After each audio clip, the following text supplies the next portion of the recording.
Colette explores the early life of Sidonie Gabrielle Colette, one of the great figures of French literature during the first half of the 20th century.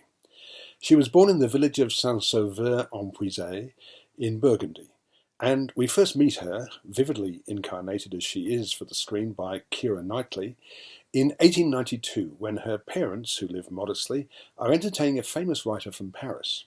This is Henry Gauthier-Viard, who used the pen name of Willie.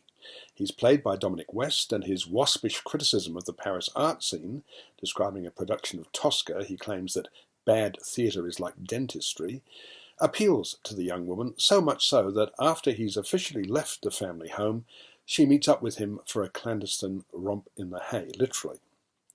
Clearly this is going to be no conventional screen biography, but that's not surprising given the credentials of British-born director Wash Westmoreland, including the acclaimed Still Alice, for which Julianne Moore won an Oscar for playing an Alzheimer's sufferer. Colette and Willie soon marry and live in Paris, where she begins ghostwriting a series of books, starting in 1900, about an adolescent girl called Claudine. Willie takes all the credit for the hugely successful Claudine Quartet, making Colette increasingly dissatisfied about her lack of recognition.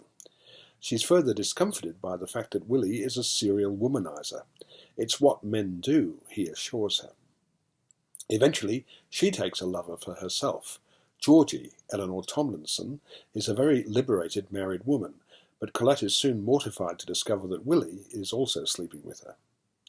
And by this time, Colette is becoming increasingly frustrated that the books she's written, dramatizations of which are being performed in the theatre, are credited solely to her husband. Women authors don't sell, Willie assures her, but she's soon to prove him wrong.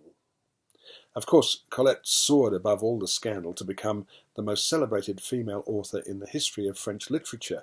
That's according to an end title.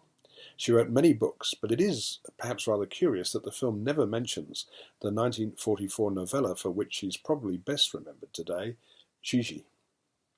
Knightley and West are excellent in these roles, and the film's matter-of-fact depiction of small details of everyday life at the time is delightful. There's a charming scene in which Colette and her husband visit a home that's just been wired for electricity and experience this new form of lighting. It's a modest but handsome production, lovingly photographed by Gilles Nuytgens and mostly filmed in Hungary, with period trappings that seem authentic in every respect. I like Colette a lot. I'm giving it 4 stars.